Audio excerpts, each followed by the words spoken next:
Pemilu, saiki misalnya pemilu 2024 itu kon gak mungkin menang. Wis ana sing menang kita saiki. Wis ana sing menang.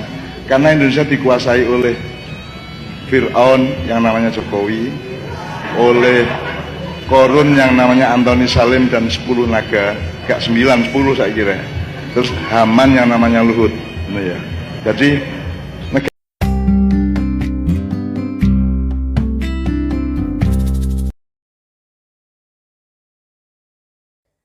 Assalamualaikum warahmatullahi wabarakatuh.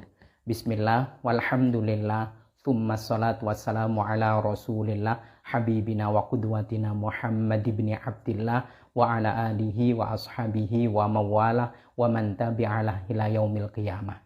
Wa ba'dah, ada 3 sahabat saya yang melalui chat WA meminta saya agar saya memberikan penjelasan atau semacam opini, komentar, entah apalah itu ya, terkait hal yang lagi rame, lagi trending katanya begitu di Twitter, lagi viral juga di media sosial, terkait dengan si A yang menuduh si B Fir'aun.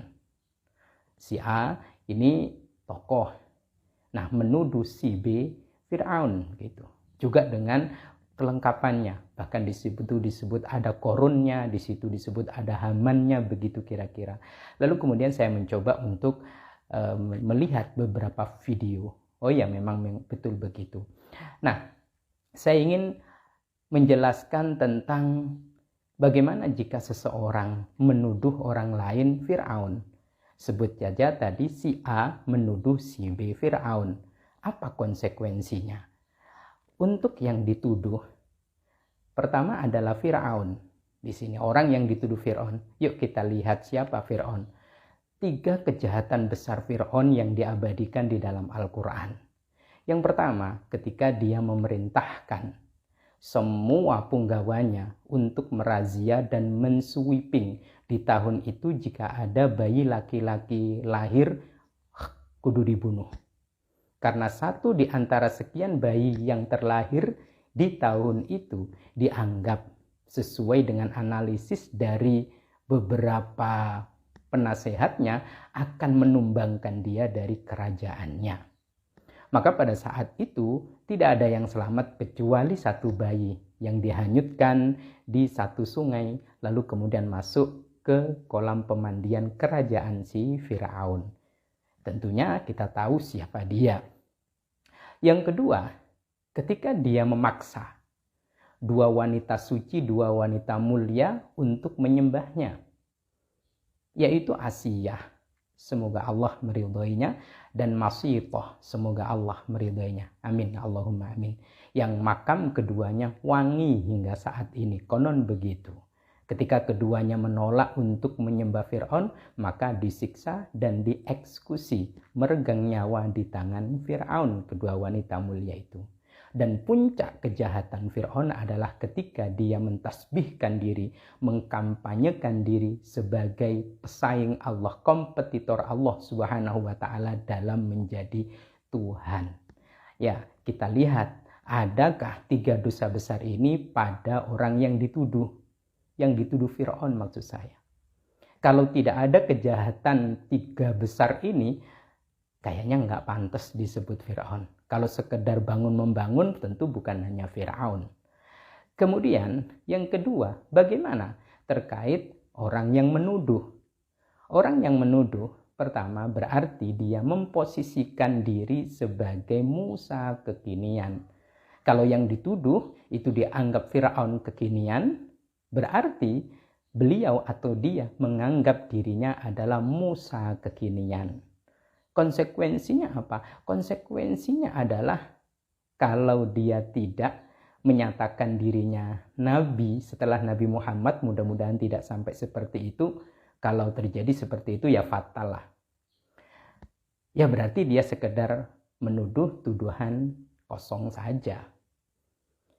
Bahwa seorang nabi itu punya sifat maksum, tidak punya keterpelesetan ucap, dalam berkata-kata, tidak ada keterpelesetan tindakan dalam berbuat, karena maksum oleh Allah Subhanahu wa taala, dijaga dan terus dijaga tidak melakukan dosa. Kita lihat yang nuduh apa seperti itu. Apakah maksum? Wallahu a'lam. Yang kedua, Allah Subhanahu wa taala tidak mengajarkan kepada Nabi Musa alaihi salam ketika mendakwahi Firaun kecuali untuk mendatangi. Idhab ila fir'auna, begitu disebut di dalam surat Thaha. Persisnya ada ayat yang lain ketika Nabi Musa didampingi Nabi Harun alaihissalam untuk mendakwahi Fir'aun di surat Thaha ayat 43, jelas idhaba ila fir'auna, Musa Harun datangi Fir'aun. Kalau memang Fir'aun itu salah, datangi. Artinya apa? Kalau beliau yang menuduh Fir'aun, itu memang yang dituduh itu ada kesalahan, jangan ngomong di depan publik, datangi. Karena ayatnya mengatakan datangi. Karena sudah mentasbihkan diri sebagai Musa kekinian, harusnya meniru etika dan akhlak atau adab Musa. Apa? Jangan ngomong di depan publik. Di mana ngomong? Idhaba, datangi.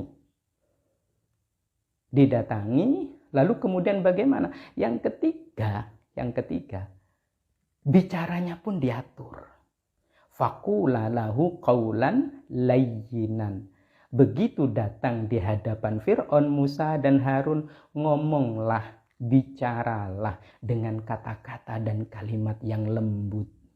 Qaulan layyinan, tidak dengan emosi, tidak dengan ekspresi yang nampaknya marah, tidak didorong oleh nafsunya. Faqula qaulan layyinan. Musa, Harun, berkatalah kepada Fir'aun itu dengan perkataan yang baik. Nah, kalau beliau yang menuduh seseorang sebagai Fir'aun kekinian, maka Musa kekiniannya ya si penuduh itu mestinya datang dan ngomong dengan lemah lembut. Karena apa? Tujuannya la'allahu yatadzakkaru au yakhsha. Mudah-mudahan dia sadar si Fir'aun itu. Dan dia punya rasa takut kepada Allah. Harapannya adalah Fir'aun sadar dan dia ada rasa takut kepada Allah. Tidak lagi membunuh seenaknya, tidak lagi menganiaya seenaknya, dan juga tidak ngaku-ngaku jadi pesaing Allah Subhanahu wa ta'ala dalam bertuhan, saudaraku. Nah, kalau disampaikannya itu di depan publik, tidak mendatangi, saya kira jauh dari kata sadar dan juga memberikan efek rasa takut kepada Allah. Kenapa? Karena yang ngomong sudah tidak memakai adabnya Nabi Musa. Tidak datang, tidak ngomong dengan lembut. Ini kalau memang yang menuduh itu ngaku memposisikan diri sebagai Nabi Musa, harusnya beradab seperti adabnya Nabi Musa, harusnya maksum seperti Nabi Musa. Bagaimana jenengan dapat menyimpulkan sendiri? Saya di sini tidak menyebut nama seorang pun, tidak. Tapi mudah-mudahan rujuknya itu jelas dan gamblang. Semoga bermanfaat. Wallahu a'lam bishawab. Assalamualaikum warahmatullahi wabarakatuh.